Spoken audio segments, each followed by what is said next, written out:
Hello everybody, welcome to this very special live stream for Jurassic World Evolution 3. We are here at the special event in London. It's been a very exciting weekend where players have been able to get their hands on the game a little bit early.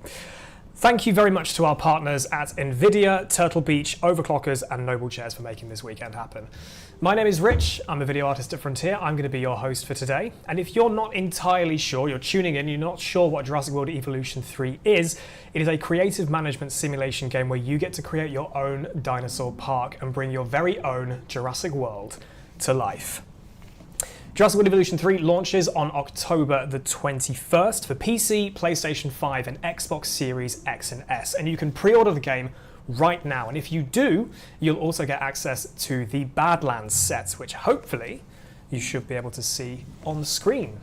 There you go, that is the Badlands set. So if you pre-order the game now, you will get access to this when the game launches on the 21st of October. Now, if you weren't lucky enough to join us this weekend here in London for this preview event, you can check out the Jurassic World Evolution 3 social channels for a bunch of videos and pictures of what this event has been like. And if you use the hashtag Jurassic World Evolution 3, you can also see all the other content that people have been creating and sharing over the course of this weekend. Hopefully, we should get some images on screen to show you all what this event has looked like. There we go. We do let producer Adam out of his enclosure, out of the Cambridge studio. We did let him come here today. But if you do hear any alarms going off, it's because somebody left the studio door open and he's made it outside. But it's been a really fantastic event here in London. Okay, so for the next hour, we're going to be jumping into the sandbox mode for a first live look at this particular mode. And we're going to be tinkering with an already existing park and getting it ready and spruced up for our dinosaurs. And after that, we're going to hop over exclusively to Discord after an hour here to show you some extra stuff for about 15 minutes or so to show you off some dynamic biome scenery and more, some really cool additions to Jurassic World Evolution 3. So if you'd like to see that, come and join us over on the official Frontier Discord. Hopefully a link should appear in the chat to jump over there. So if you do want to join us for some more extra stuff later on, then please do hop over to the Discord. And finally, we're also going to do a giveaway on this stream. We've got a bunch of fantastic prizes to give away. So if you'd like to get involved in that, be here on Twitch and we'll cover that a bit later. Okay, I think that is all of my housekeeping done. As said, my name is Rich, I'm your host for today. As you can see by my certificate here, I am DIN certified. And one of the things we had to get into place for this stream is you had to be DIN certified to be on the stream. And I'm joined by two extremely certified DIN employees here. I'm joined by Mel and Mike. Would you both mind introducing yourselves and telling us what you do? Yep. Hello, I'm Mike Evans. I am the lead designer for Jurassic World Evolution 3 and series veteran. Hi, I'm Mel and I'm a video artist. I work with Rich and I've been working on the marketing campaign for Jurassic World Evolution 3. Thank you both for joining us today. And I think it's time we just jumped straight into the game and had a look at this park that Mel herself had been building over however long it's been. But this is a new place, a new location for the game, which is China. And this park, I believe, is going to be featuring in the launch trailer for Jurassic World Evolution 3, which you will be seeing in a couple of weeks' time. So Mel, can you tell us more about your park? Yes, thanks Rich. As you guys can see that we are here in our new China map and it is beautiful. As soon as I saw this map, I was so eager to build a park in here. Looking at this amazing mountain vista that just surrounds this park is just so inspirational. And that was exactly what I wanted to try and lean into with this park that you see in front of you. So I went for creating a park that feels almost like a nature sanctuary and everything just flows with the land. There's no like big clusters of buildings. Everything is kind of either up on elevated terrain or is flowing with in between the trees or the rocks here. And that was exactly something that I wanted to lean into to create this aesthetic. So immediately, as you can see here, there's lots of terrain work that's going on. Jurassic World Evolution 3 has incredible terrain tools that you can use, and I wanted to demonstrate to the players what you can do with those tools, and it's absolutely phenomenal. And secondly, one of my favorite features, and you will see these probably in all of my parks, is waterfalls. I was not shy with them in this park.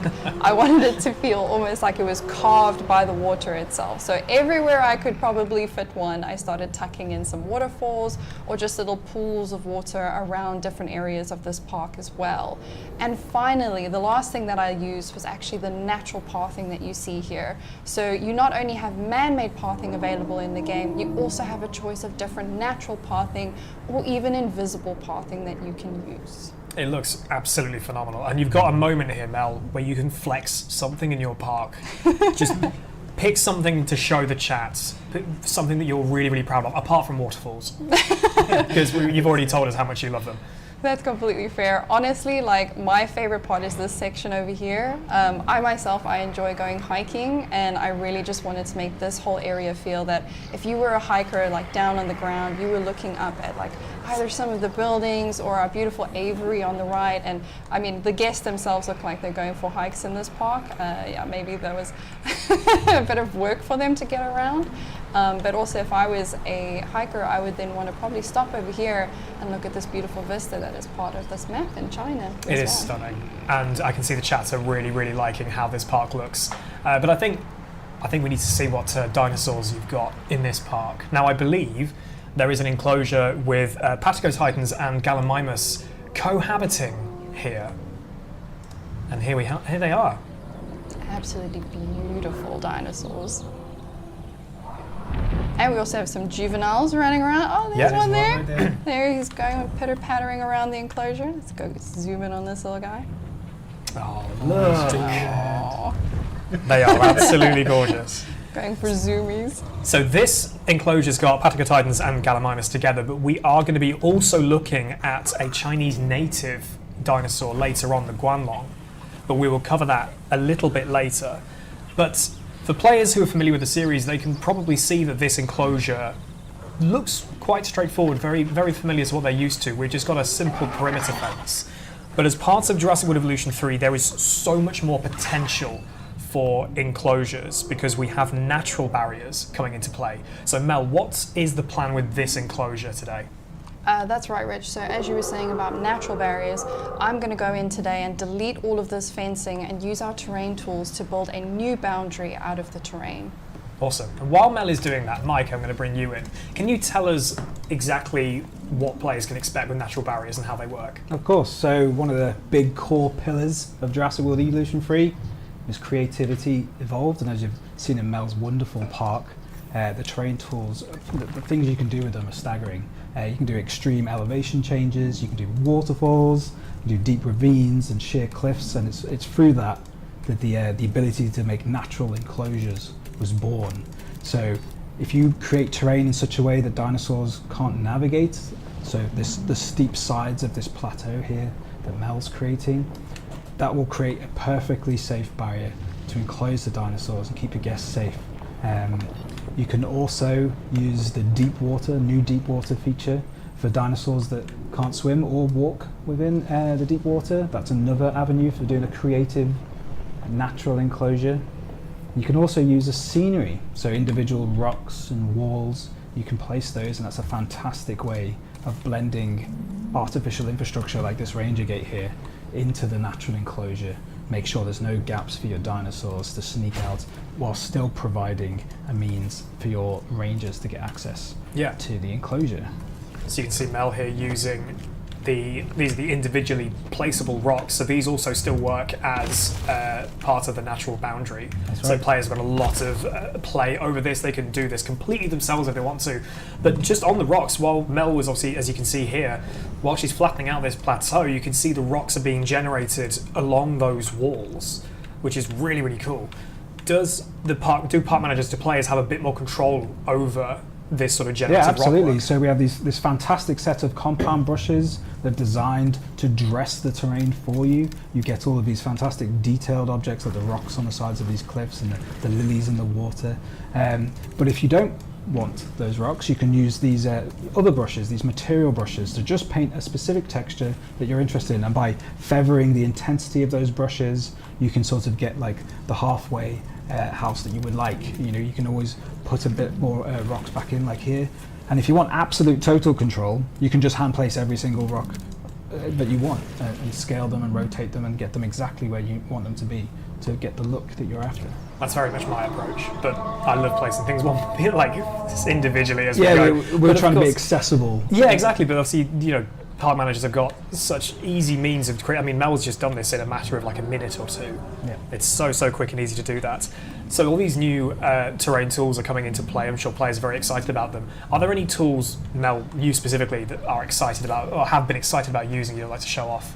Oh, 100%. Honestly, with the terrain tools, you can do so much in a matter of clicks as well. And one of my favorites is called the dynamic ramp. So how this will work is you can do it with your pathing. You can just make interesting areas of elevation if you want. So we'll just go ahead and lift a bit of portion over here of this plateau, just a little bit here with the raised terrain brush. And then I'm going to go ahead and just flatten that out with the flatten terrain tool just to create another little plateau. And then between these two areas, grab the dynamic ramp. You can make it a little bit smaller, more narrow, or you can widen it a little bit. And I'm going to do that just here like this and make a nice gentle slope. It's so easy.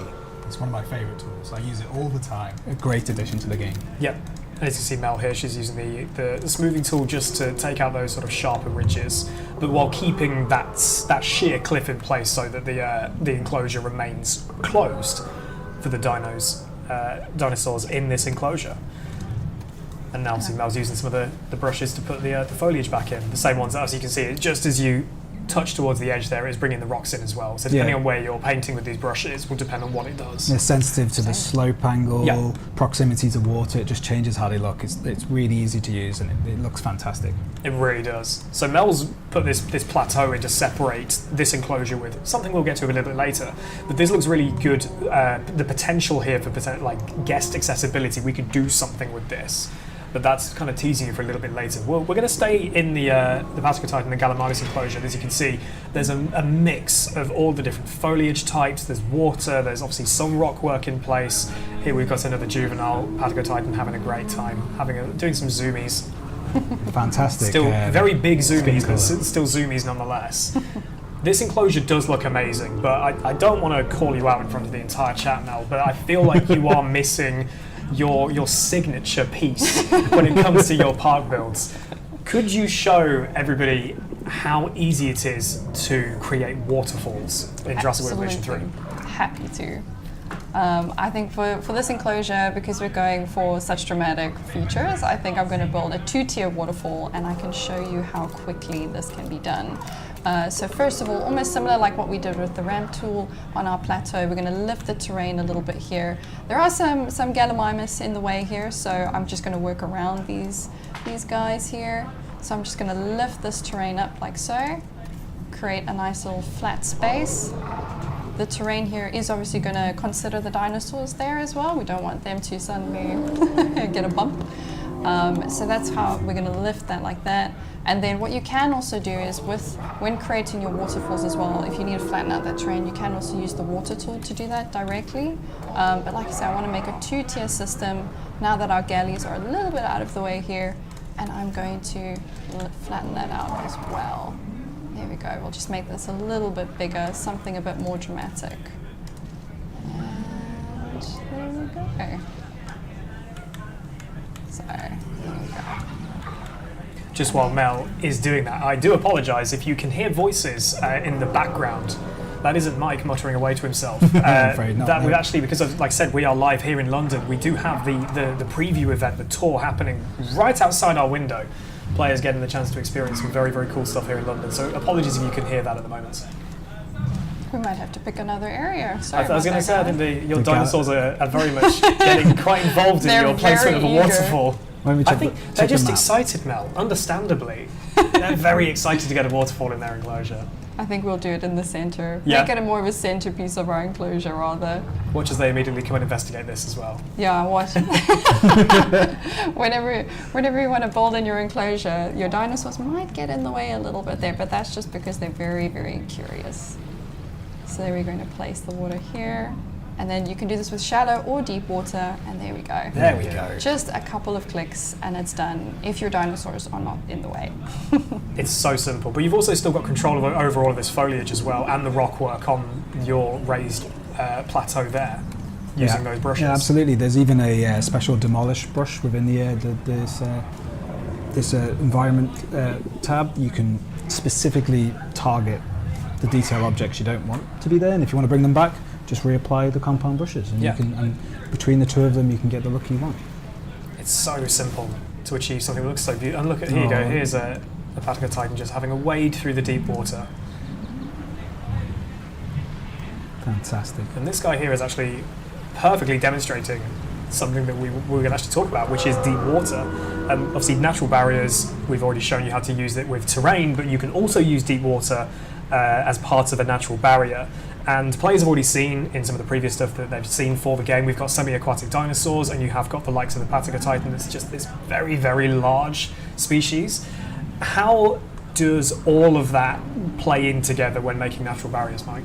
Yeah, so we've got several species that are semi-aquatic, and we have these very large sauropods who are able to wade through the deep water with ease. For the semi-aquatics, they not only can swim in the deep water, but some of them can even hunt fish organically within the deep water, so it's quite useful. For the Spinosaurus, for example, we've removed its need for a fish feeder, because it can hunt for itself in the deep water. Here we have a Dimetrodon, another semi-aquatic species, going for a lovely swim with that fantastic sail on its back. So beautiful. And It's the coloration majestic. of the patterns that you can get on these crests is stunning. Yeah, they are gorgeous. And here we go. Look at that. Up onto land, and then you can see one just in the background there having a drink as well. Yep, all deep water has a shallow water skirt around it, so that dinosaurs can always drink from the edge, even if they can't traverse the deep water itself. It's very, very cool. So yeah, players can use deep water as well as terrain as part of their enclosure. There's so much potential in how players can create their enclosures in Jurassic World Evolution 3. It's super exciting to see what players get up to with that. So if we go back over to our Gallimimus and Patica Titan enclosure, it is looking really, really good now. Now we've got Mel's trademark waterfall in. There we go. There's a bunch of Patica Titans having a nice wade. They are really liking it, and it looks absolutely gorgeous. Look at this. Even having a nibble while in the water. But what if we wanted to give our guests a real means to enjoy it? I believe one we made earlier over there. We've got something new for Jurassic World Evolution 3. This is the dinosaur encounter. Ooh, we just missed one. Oh, I just got a bit shy. Just got a bit shy. Stage yes. fright. Yeah. The Dinosaur Encounter, brand new attraction for our game. It is a way for guests to get up close and personal to the smaller herbivores, and especially juveniles in the enclosure that it's attached to. They can fit under that gate there and get right up with the guests, and the guests can feed them. So whenever your little ones are getting hungry, they'll prioritise coming here for a snack, and then generate a lot of appeal for your park. And with lots of appeal comes lots of money, so that you can upgrade your park and add even more dinosaurs to it. Yeah. It's a really, really cool addition to the game. It's a shame people are stood here waiting, but again, probably juvenile stage fright, probably, but that's okay. Speaking of juveniles, that's a really, really big part of Jurassic World Evolution 3. And with that comes breeding. And to facilitate that, there's a few things that we're going to need to do to make this enclosure suitable. So Mike, can you take us through that while Mel shows us in game how absolutely. it works? So breeding juveniles and even male dinosaur synthesis is a big core feature to the game, brand new. For park managers to introduce juveniles into their parks, there's a couple of steps you have to follow. They're quite simple but quite important. One, you need male and female dinosaurs. So in the campaign, you get access to male dinosaur synthesis once you have 70% or more of their genome complete. In this park that Mel's built here, we already have a nice mix of male and female Patica Titans, Gallimimus already, so we don't have to worry there, so we're all good. The next step is to look at the fertility of the females. because the fertility is going to determine the successful chance that they'll breed. Every female has this breeding curve, this fertility over their lifespan, and you can access that from the info panel, and it'll provide you a rough estimate of the percentage chance of breeding. Now, unfortunately, this Partez Titan won't have any chance of breeding until a large nest is placed in the enclosure. So Partez Titans, as I said on the info panel, require a large nest. Nests come in a variety of pre-built blueprints. There's no other requirements for this, and you can see that when you're hovering it in the territory, there's a nice happy smiley face around the Partez Titans to tell you that that's compatible with them. But the Gallimimus, they can also breed, obviously. They're one of the faster breeders in the game, very easy to breed. They want a medium nest, and you'll notice that they prefer having multiple nests nearby. So if you put 3 nests down within close proximity, that maximizes your chance of breeding. So once the nests are down, that's the 3rd step. The 4th and final step is to just make sure your dinosaurs are happy and thriving in their enclosure. You can check on their comfort tab to make sure that all their environmental needs are met. And if that's the case, then it's just a matter of waiting and letting life find a way. And I think while Mel was placing those other nests down, I believe the Partez Titans have already claimed the other nests, so life has already found a they've already found a way. They were very wasting eager. no time, these Partez Titans. But as a park manager, even though this is a much more sort of natural way to let dinosaurs do their own thing, as a park manager, are players able to get more involved in this process? Oh, of course. So what we've just discussed was the natural breeding approach, where we just let them work it out amongst themselves. But if, as a park manager, if you wanted to influence the outcome of breeding, there's a couple of ways you can do it. The first and most important way is you can use a structured breeding program. And what that is, it allows you to pick the exact female and male dinosaur within a territory that you'd like to try and breed, so that you can have a strong influence over the traits and the skin patterns that they'll inherit as juveniles. It also boosts the success rate of that particular breeding attempt. So that's one way of doing it. The second way is to use genetic modification. We have a whole system for gene editing dinosaurs, and we've introduced 2 new traits to the game, one for fertility and one for compatibility. So fertility obviously just increases how fertile the females are, and thus increasing their chance of success. And compatibility improves the chances that any pair of dinosaurs in that territory will be more likely to want to breed. And so if you synthesize dinosaurs with those traits, you're going to have an increased chance of getting juveniles. And then the final way to influence breeding is if you would like a particular dinosaur not to be involved in natural breeding. Perhaps they have a negative trait you don't wish to pass on to a younger generation, you can use contraceptives. You can access it from their fertility tab, and you can just toggle that on. And then that way everyone else can carry on naturally breeding, excluding this particular dinosaur. Fantastic. So again, while we've been doing that, another nest has been claimed, so nature has indeed found a way for some of the Gallimimus. Obviously Mel has also put a breeding program in play. So over the course of the rest of the stream, keep an eye on the top right of the screen, because while we've got a bunch of things we're still yet to show you, we might have to quickly dip back over here to see some movement in a nest and get a chance to show you guys live exactly what happens when new juveniles arrive in the park. But this enclosure is looking fantastic. All the Gallimimus and the Partez Titans are looking very, very happy. The waterfall is waterfalling, so I think we're in a really good position here. And I think with that, I think we should have a look at doing our giveaway. So we've got a couple of prizes to give away. First of all, we have got 2 of these, the Turtle Beach Atlas 200, which you can hopefully see on camera right now. A lovely headset from Turtle Beach, one of our partners. There we go. Here you go, you could win one of these. And we also have a Jurassic World Evolution 3 branded Noble Chairs chair as part of this giveaway. So if you'd like to be in with a chance of winning one of those prizes, make sure you're in the Twitch chats, twitch.tv/Frontier, and type in !JWE3. !JWE3.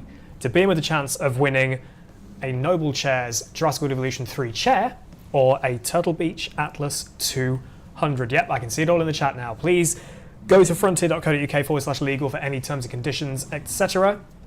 And best of luck to you all. We're going to announce a winner towards the end of the stream. But I think that'll be open for a couple of minutes, I believe.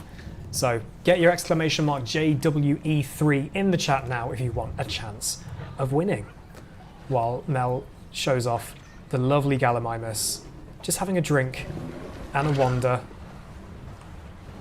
through our enclosure. Uppercase or lowercase, I don't think it matters. Lowercase specifically. I've been told it's lowercase. Exclamation mark JWE3, all in lowercase, please, if you'd like to be in with a chance of winning. Okay. Best of luck to everybody. Okay, so now let's have a look at our Guanlong enclosure. So this is a Chinese native, and I did mention earlier we're going to get to it. And obviously Mel has built this plateau. We have eggs found in one of the nesting areas. This is what we need to look out for, chat. That's going to happen. So this is now our Guanlong enclosure, and Mel has added in the deep water here at sort of the front of the enclosure, which, as mentioned earlier, it works as part of a natural barrier. And in that deep water, we have another new attraction. This is the Cretaceous Cruise. Can you tell us more about this, Mike? Yeah, so another brand new attraction, very highly requested. It's the Cretaceous Cruise. It's a kayak-based water tour. So you can place it in a water body, and then you can define a lovely scenic route for your kayaks to follow along the water surface and loop back around to the station. It just provides another way to experience the dinosaurs up close and personal, and especially in this case, it's safely as well, because the Guanlong can't go into the deep water. You can also, like our other tours, you can go for a bit of a paddle yourself if you want to experience the dinosaurs. There you go, from the same view as the guests, except you're not restricted, of course, to staying on the route, so you can go wherever you want. It's a fantastic new addition to the game. I'm really happy we got it, and yeah, I'd love to see what people are going to make with it. It's a really cool new addition from the game. Okay, folks in the chat, the giveaway has closed, so please cease with your exclamation mark JWE3s. That is it. We will announce a couple of winners a bit later on in the stream, so best of luck if you have entered. Okay, so we've got the Cretaceous Cruise in play, but I think we should get the Guanlong into this enclosure. So I did say they're waiting in the wings. Mel, whereabouts are they, and how are we going to get them into this enclosure? So I have them ready and waiting on this side of the park. So I've got a hatchery here where they're all set up and ready for release as well. So as you can see, you can either release them directly into the enclosure where you've got the hatchery set up, or what we're going to do, we're going to release them via airlift. And when you select this option, you can actually see here, you can even individually hang on, we've got a movement in a nest. Sorry, guys. Movement in nest. Quick. No Guanlong right now. We're going to go and see juveniles. Juvenile Gallimimus. Oh, look at the blue one. Wow, so many.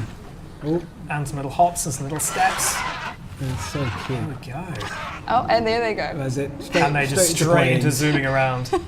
Look, they're all chasing each other. Look at that blue one. He's beautiful. Absolutely gorgeous. Oh. There's so many.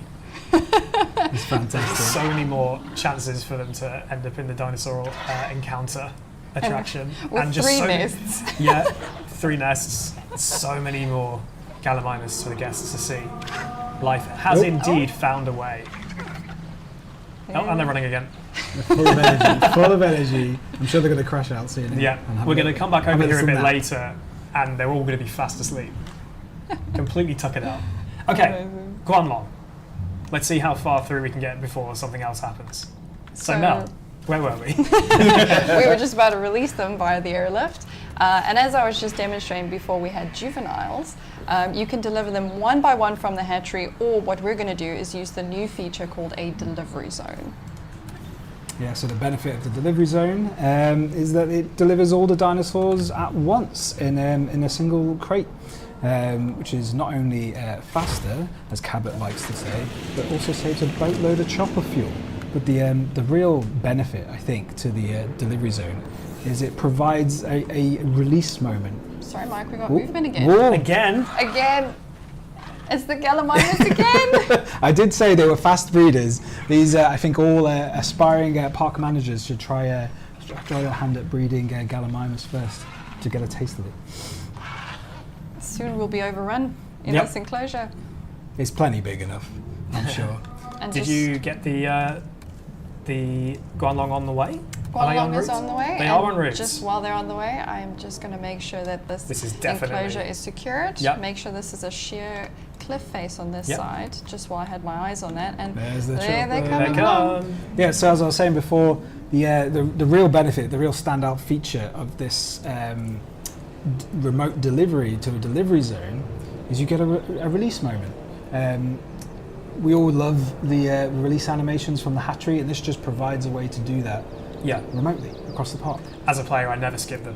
They're so good to see. And obviously, in previous games, you could release them via rail if you didn't get that. Obviously, with this now you do. But one of the big benefits, I think, of the delivery zones is that obviously we're playing in sandbox at the minute. But if you were playing in career mode and you've got finances and power to be worrying about, if you have hatcheries that are serving multiple enclosures, that's obviously saving you money in terms of having to build loads of hatcheries, but also going to be saving you power as well. Yep, and you can always upgrade your hatchery to have multiple slots for incubating and synthesizing dinosaurs. So you can just have one hatchery serving the entire park.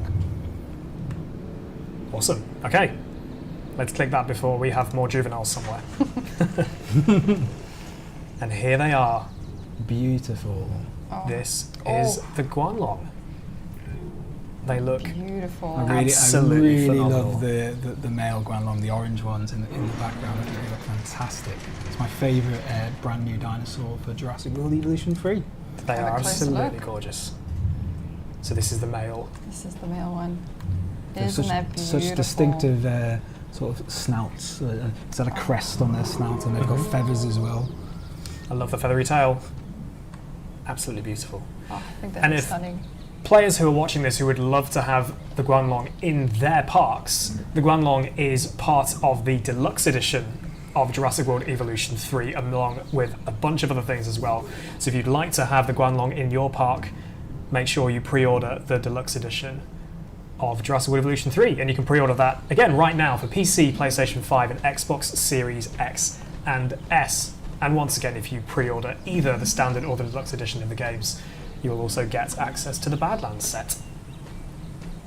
So here we have the Guanlong having a mosey around, sussing out their enclosure. But speaking of their enclosure, even though you'll see the Guanlong are looking really beautiful at the minute, I think their enclosure is looking a little bit barren. So Mel, what steps do we need to take as park managers to get this enclosure ready for the Guanlong? So the first thing you want to typically look at is your dinosaur comfort. So while we've got one selected and they're busy roaming around their territory, you go into their comfort tab, and we can see here there are a few some things issues. Yeah. missing here that we're going to have to address. So while they're busy exploring, that is highlighted by this blue area here, and then we'll go in and edit the environment.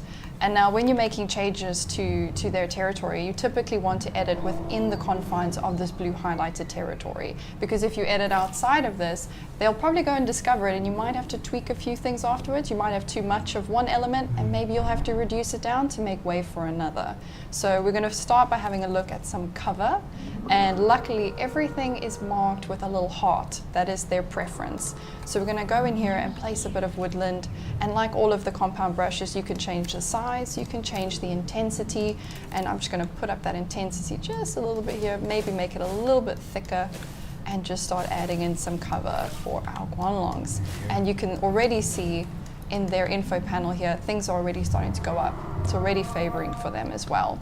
And maybe just for a little bit of style, I think I want to add a few trees on the end here as well, so that their enclosure is not looking too barren. And they're all actually looking pretty good on the other stats. And so the last thing we need to add is a feeder. So because they're a carnivore, they naturally want a live prey feeder. So we'll pop that here, maybe actually close for the guests, a little bit closer for the guests to see them. And there we go. So that should now satisfy those needs. And while we're at it, let's maybe see if we place a nest down. Yep. Never know. I've Might very get much seen lucky. people in chat wanting to see what would happen if we let let life find a way on this side of your plateau. Maybe we'll get lucky. Maybe we will. We have been so far. There we go. And while we're here, I might make use of a breeding program, just like we did in the earlier days as well. So let's go and select our suitable male and female and start the program. 80% compatibility. It's worth a go. It's worth a try. This is all you can do as a park manager, is try. Speaking of juveniles, very quickly, should we just nip back over to the dinosaur encounter and see if our new influx of juveniles have... yes, we have. There we go. Oh, sorry. Resupply the food source and show view. So there now we we've got some go. plenty Look of at food. that. Oh. Would you be brave enough to do this? Absolutely. I think so. Absolutely, yeah. This would be a dream come true, I think, for a lot of people to get this up close and personal to dinosaurs. And there we can see, as long as it fits under this gate, it can come and get involved with the dinosaur encounter. And he's off. And he's off. Yeah. Recovered his stamina. Ready for more zoom ins. Yeah. So back over in the Guanlong enclosure, obviously we've now got that ready to go. They're quite happy with their surroundings. We've given them a nest. Obviously the guests have got the Cretaceous cruise at the moment. I think we should get staff involved as well. So let's pop down a ranger post in this enclosure. And Mike, for players who don't know, could you just tell us exactly how this works? Yep, so ranger posts are the way to automate your rangers to visit each enclosure and perform status checks on the dinosaurs within and resupply their feeders. So by placing one down, you see this nice large radius around, and that's going to tell you what it's going to cover. Once you've got it down, you can assign your ranger teams to it. And not only rangers, you can also assign MBU teams to perform medical tasks that are required from time to time. You know, sometimes dinosaurs get a disease and they need a bit of tender loving care. But you can also add a capture team, which is there specifically to help Sorry, Mike, we have movement of the nest again. And Did it's you the say- large nest. Which means... Patigo Titan juveniles. Oh. Here we are. Oh, And look there, look at the size comparison. Straight away. one of the parents is nearby. Beautiful. I love him so much. Welcome to the world. Little hop. Oh, they love Yes. There we go. And there we go, they're zooming as well. Juveniles just, they have so much energy. Not as fast as the juvenile Gallimimus, but No, I wouldn't want to challenge Yes. onto a foot race, but he's going to go for it There you go. anyway. And the little footprints as well. Oh, he's just doing a little dance. He is. Whoosh. Fantastic. what are siblings for? Exactly. And a little splash around. Lovely stuff. Okay, so the ranger post is down in the Guanlong enclosure. Something else new in Jurassic World Evolution 3 are security cameras. Yes. So Mike, what can you tell us about those? So they're very similar to the ranger post, but it's brand new. You use them to keep an eye on your dinosaurs. Make sure they don't become a threat to guests. So you place them down. They have a nice view arc, and as long as they're powered, and as long as you assign a capture team to patrol that security camera, if it detects any funny business with your dinosaurs, if they become a threat to guests because they've broken out, or maybe someone sabotaged your gate and left it open, they will automatically get a capture team to come and tranquilize that dinosaur. So you as a park manager, you can worry about other things and just clean up the mess after the fact. Yeah. Amazing. They also provide this really great immersive view that you can see your dinosaurs from. Super cool. So obviously we've got the deep water in the foreground here, and the Guanlong are not semi-aquatic, so they're not going to venture into that deep water, but the guests, as we can see on the Cretaceous cruise, are going to be quite happily enjoying them from the safety of their boats. Yeah. But the popularity of this attraction is going to be influenced by the dinosaurs that guests can see. So what can you tell us about appeal and what players can do to maximise it? Yep, so every dinosaur in the game has an appeal score, the higher the better. And what our viewing attractions do is they sort of extract the appeal from all the dinosaurs that they can see, and then as long as the guests can see the dinosaurs, it's going to influence how much appeal there is in the park. And then the more appeal you have, the more guests will want to come to your park, and then the more money you're going to be able to make. But then also the more needs you're going to have to cater towards. Appeal is more dynamic in this game than ever before. The juveniles have a really healthy bonus to their appeal, and as long as you look after them whilst they're juvenile, when they grow up, they'll maintain that bonus. Also, if you breed successive generations, there's an additional bonus to their appeal that makes them even more appealing. So for those that are playing for a long time, you can get to third, fourth generation naturally bred dinosaurs. You're going to have an incredibly appealing park. It's going to bring loads and loads of guests in. I love this guy. He's just chilling. He's just chilling. He's having a great time. High appeal as well, yeah. Yeah, you can see the appeal there. So if you want to, if you open up the economic panel, Mel, we can just have a quick look at that.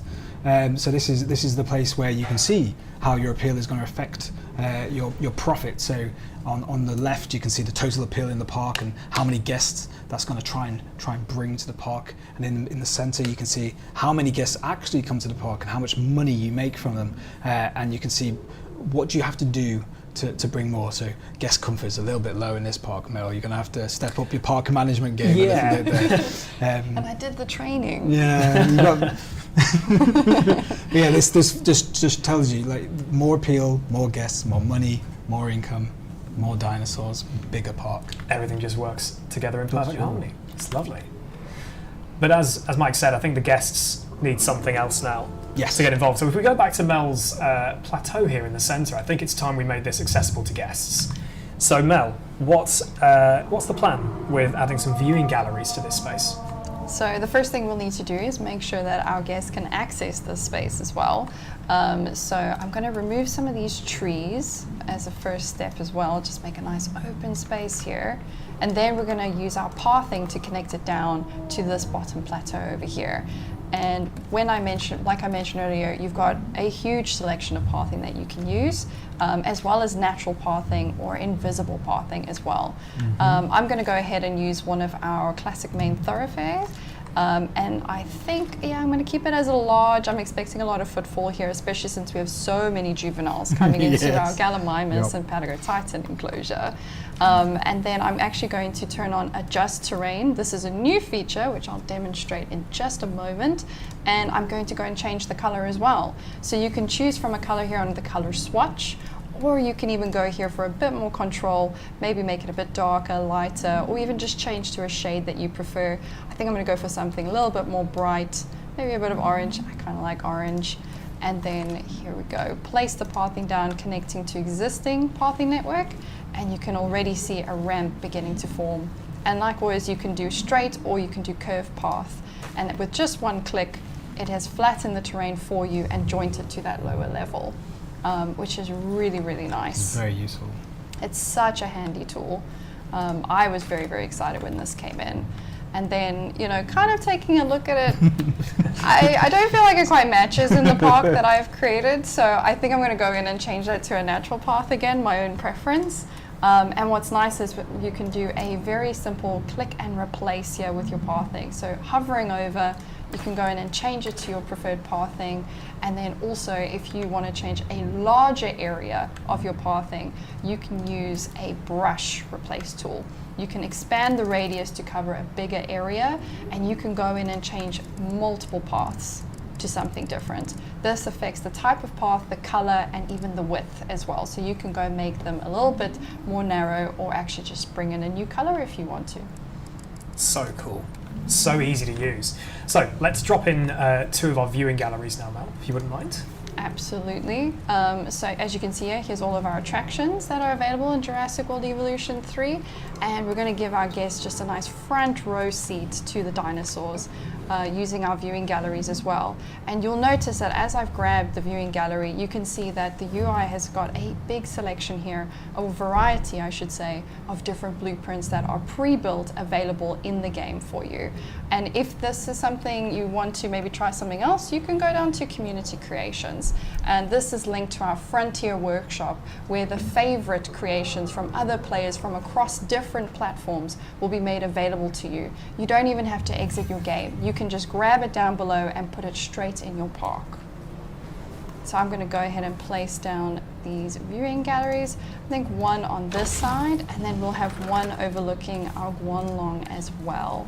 I'll keep it the same just on this side, and then that could look there, like that. Brilliant. Yeah. And then I'm just going to connect it with the pathing, turn off the replace, and bring in the pathing to connect to these viewing galleries. Super easy to put all this together. I think players might have spotted, obviously, with the workshop, it's going to be available to everyone on all platforms.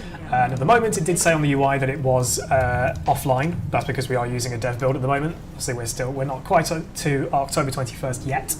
But come the game's release, you will see some custom-made, community-made creations appearing in that little section there, and even more if you click through to the workshop. Look at this. Absolutely stunning. So Mel's placed down some pre-existing blueprints for these viewing galleries, but obviously something also new in Jurassic World Evolution 3 is the ability to create something entirely custom. So Mel, time to put your money where your mouth is. You've shown us everything you've done. Could you build us something quickly, completely custom?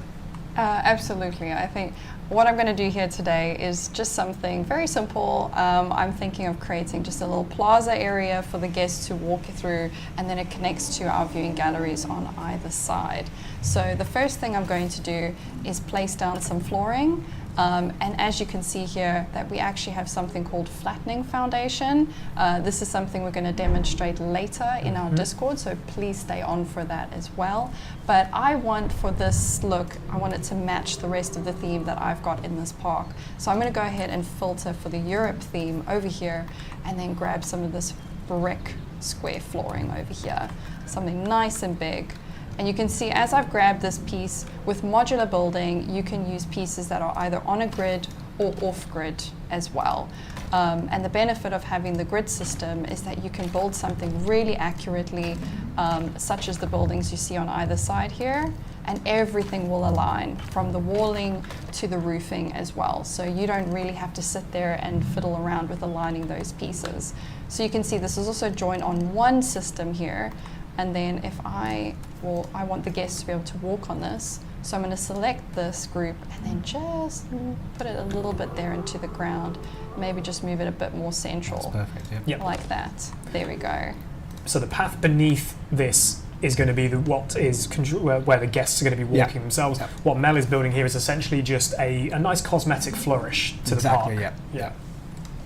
And I'm thinking I want to add just a little fencing around this section as well. So I'm going to go here and just grab some piece by piece fencing, and then I'm going to assemble this just one at a time. Sorry, I've got nails, so... It's also typing when you're live. If somebody's watching you when you type, it's impossible to type. Yeah, and I just had my nails done before the stream, so... Same. I'm going to just bring in something that matches a bit of the aesthetic. Yep. Like that. And then the nice thing is you've got your advanced move tool as well. So we can go in and just bring this down like that. Make it a bit more of a straight post, like that. And then I'm going to just align that a little bit better, because that's a little bit off center for me. And when you're a builder, you become a perfectionist. Yep. It is a Can confirm. habit. And there we go. We've created a nice fence on the side. And also the scenery pieces are colorable. And I want to actually make this a slightly darker wood, just like that. Perfect. And then as a final touch, I think just a bit of greenery, because I really like the hanging vines. Yeah, see it on the Alpine viewing gallery. So I'm going to just try and match that aesthetic with the climbers over here with the foliage. So I'm going to grab this, and then you can do align to surface, which means you can just hover it over like a wall piece or anything like that, and just click. Easy. And then I don't have to sit and align that as well. And there we go. There's a nice fence created, and I'm going to select all these pieces and turn it into a group, so that when I click off of it, I can select all of those pieces in no time. And now I'm going to place this around just as a bit of fencing for my plaza area. And I'm just going to duplicate this. And obviously now hopefully my eyes will line everything up well, especially doing this live. No pressure, Mel, no pressure. You're doing great. There we go. So we'll just put a little bit of that around. You can also do quick keys as well, so I don't have to sit and rotate this individually one by one. You can do this with quick keys, like so. And I think my entrance is just over there, so that can actually just go one more. Hopefully my instincts are right. Yep, it's looking good. And then we're gonna just finish this off around the other side as well. I might be a little bit off center, but when you're doing these things live, sometimes it doesn't always work out the way you want it to. There's my entrance over there, so I'm just gonna put one more there and one more there. So there we go. A little bit of a plaza. We ignore that little misline there. It happens. What misalignment? There's no misalignment. Well, it's not bad for a couple of minutes. No, exactly. And then I'm thinking as a last little touch, just going to add some planters and then maybe even a bit of a fountain blueprint in the center. So we'll go ahead and grab, I quite like the sandstone planters, and a lot of our pieces as well, you can increase the scale like so. So you can make these pieces a little bit larger. Actually, I'm going to do it off here because if you put it on there, it might disrupt the flooring. So I'm going to increase that there.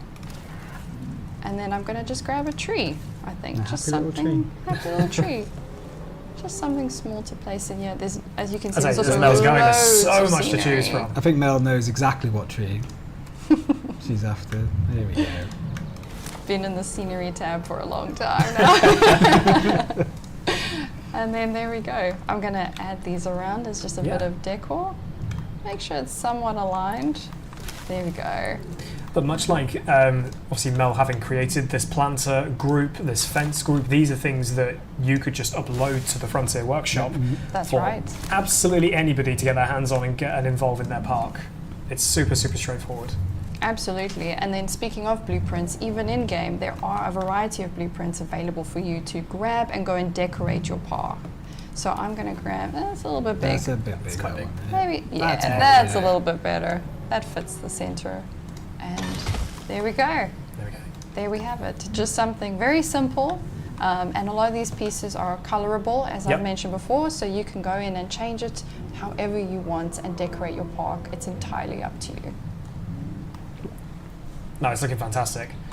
Okay, one more thing for this little section here. Another thing new. We're going to place down a maintenance post. So Mel, if you would be so kind. And Mike, can you tell us exactly how this post works? Of course. So, Mel, if you zoom out a little bit and then move that maintenance post away from these buildings, you'll see that they are red. They are not being covered by this maintenance post. And when you put the maintenance post in the right places and it covers them, they go blue. That's a good thing. So what is it doing? Well, we've got a new maintenance facility in the game and a new vehicle to go along with it, the maintenance ATV.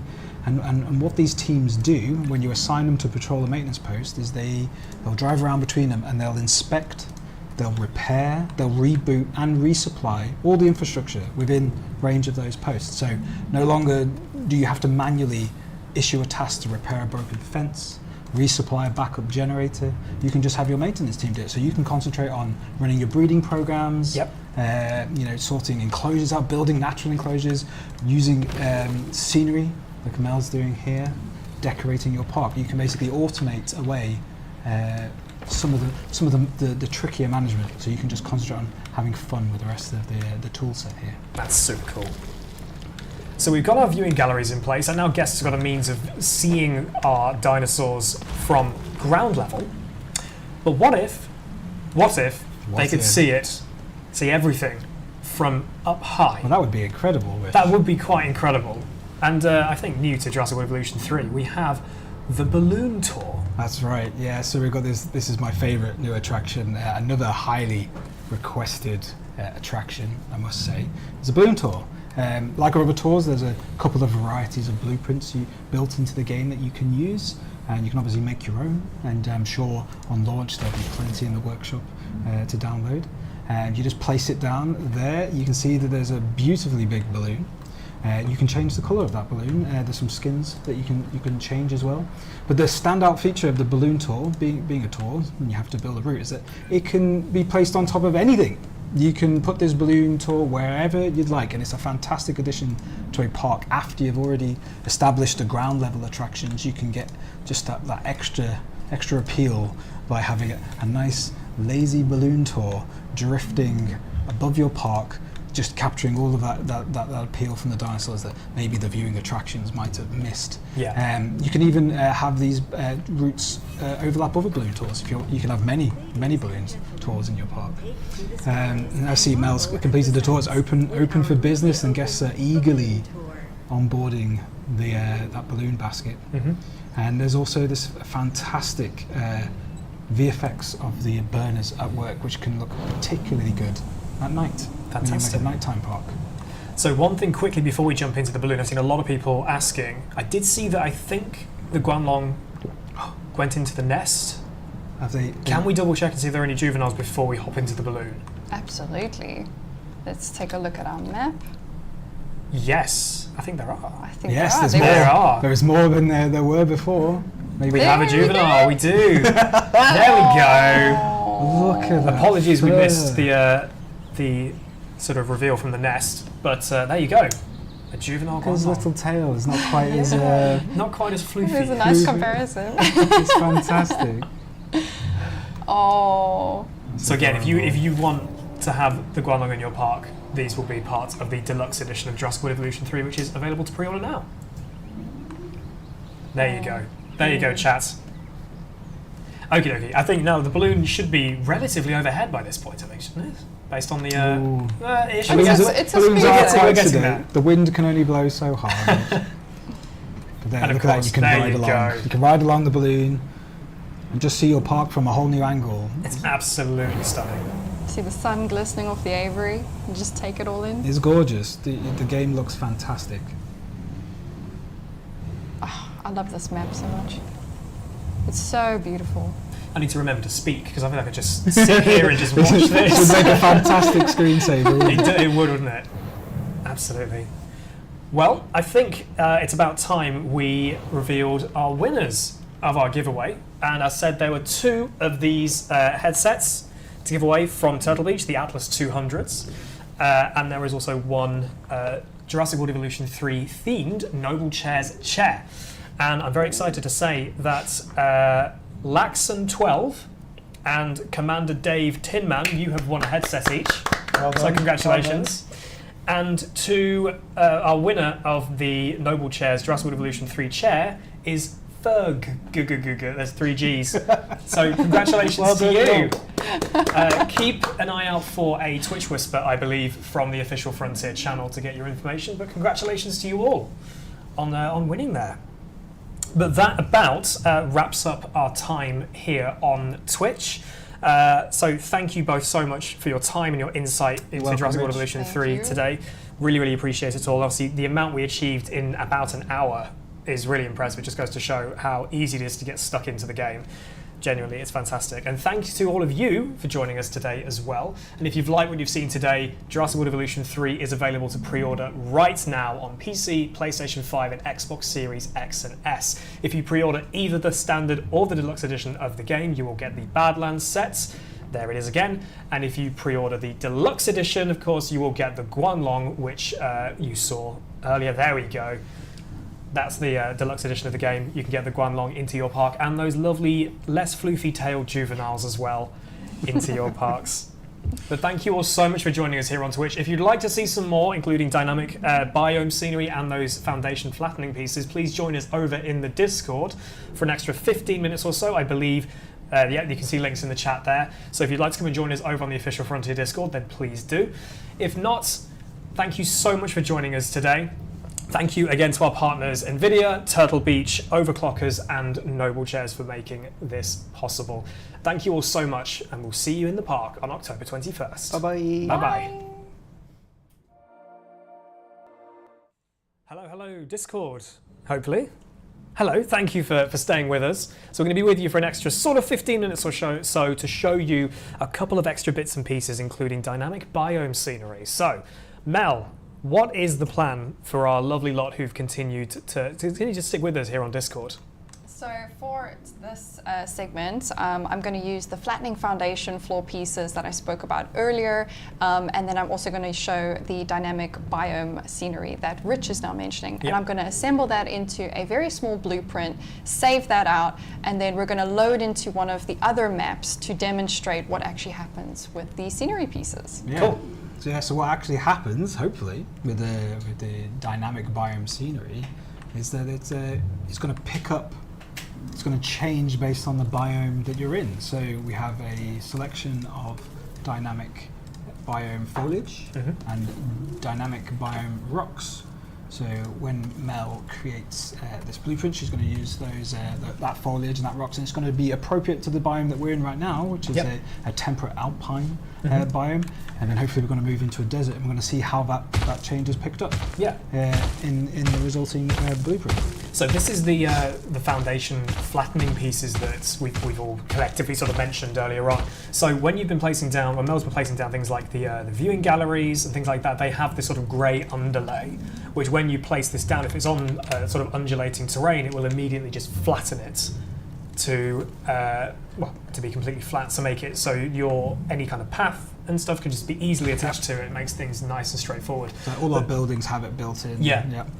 So the beauty of Jurassic World Evolution 3's modular building is you've also got access to these pieces. So say if you were an avid blueprint builder, which I'm sure when the game releases, there will be a lot of people who will be sticking to their parks, and there'll be a lot of people who will be sticking to just a lot of blueprints.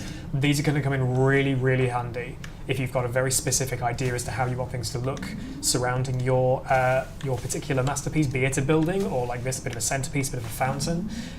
You can use these pieces to make it look exactly how you want it to. Yeah, but it also means you only have to make one blueprint, and it's going to look the part wherever you put it, instead of having to make an individual blueprint for each biome and having to manually or tweak it. You've got just the one, and it's going to look appropriate no matter where you put it. Yeah. And as eagle-eyed park managers might have noticed, the little orange icon next to these particular scenery pieces, as Mel is placing them, obviously right now, but also throughout the Twitch portion of this stream where Mel was doing the natural boundary and placing down some of these rocks.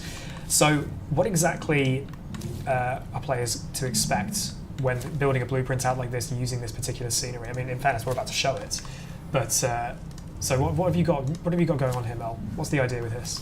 So I am just going in and I'm using both the foliage and the rocks, just as much as possible, just so you can clearly see that difference the moment we put it into a desert park, because at the moment we're in a temperate biome in our China map. So I'm going to now save this out as a blueprint, and then we're going to take it over to our desert map and then see what happens to that foliage. And keep your eye on especially those trees. They'll probably be the first thing to catch your eye, and then you can see how these shift around. And this has been really useful when building parks. I have been using this quite a lot at the moment, and honestly it's been game-changing for me as well, because as Mike said, you only have to build one blueprint and you don't have to sit and customize every single one of them as well. So this is also a massive time saver. So with my very creative skills, I am going to call this fountain. At least you're organised, Mel. Fountain 01, Mel. You're anticipating at least 99 many more fountains. of them. Many fountains. When you build lots of parks, you end up building a lot of different scenery as well.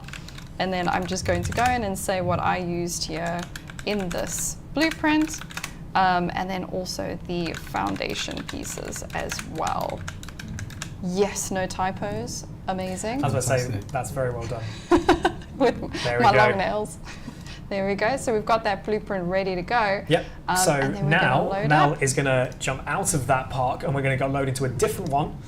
A very different one. A very different one with a different biome. And then we're going to place that blueprint down to show you exactly how dynamic biome scenery works. And also to highlight how the foundation flattened pieces And that too. can flatten Yeah. the ground underneath it, so your blueprint isn't accidentally embedded into the terrain. Exactly. I was really impressed when I first saw this, because I thought, oh, that's really useful that there's going to be an automatically switching sort of menu. That's kind of how I saw it at first. The scenery within that menu is going to be the thing that's changing. And only when I seeing this now in action, so now, if we look here, we're now in a completely different park. You can also notice that balloon has the alternative balloon skin in the background.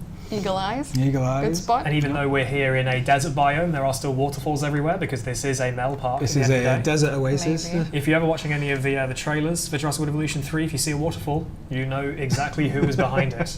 Complete with Diplodocus juveniles Yeah. as well. Look at them.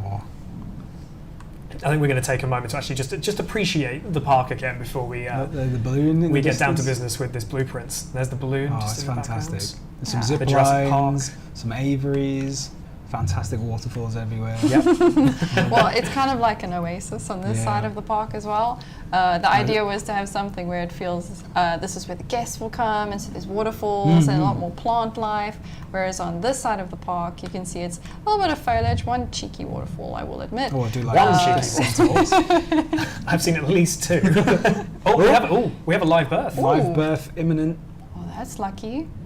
That's the megalodon. Look at what it is. Oh, And the megalodon juveniles. juveniles. In formation with mama. Oh, And they are cute. they are so For something so terrifying. terrifying. Yeah. They are cute. Look at them. Oh, they're fantastic. What Oh. a nice surprise. I wasn't expecting that. That was really a nice surprise. I think. Oh, look at that. There we go.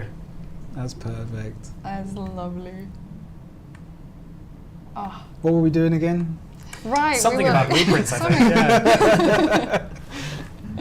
we were taking a look around the park. Oh, I as love well. the rock arch. Yeah, fantastic.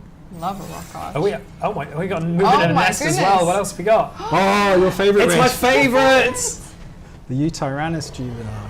We are really lucky today. You are getting so many floofy tails. If you've joined us in Discord, you've gotten even more juveniles to see. Yeah, I love a Utyrannus. Look at him. I think our Wow. DIN training paid off. I think our DIN training has paid off. Oh, I sense a zoomies. Oh, maybe. We're gonna run. Oh, maybe. Maybe not. Manifest. No, Manifest they're the just zoomies. majestic. They're wonderful. Beautiful. Oh, we got really Oh, there we go. We got some zoomies. We have Oh, zoomies. I'm looking at the social. And we. Oh, Yep, siblings. that is beautiful. Again, we could just sit here and Just just stare at watch them for ages. October 21st, folks. We can just sit and stare at the balloons all day, every day. It's going to be wonderful. Okay, Mel, let's get back to Fountain 01 and work out where we're going to put that. I think we probably want to put it somewhere where the guests are, but as true male fashion as well, I really filled out this park, so I might have to delete something of to the make shift room. to allow fountains.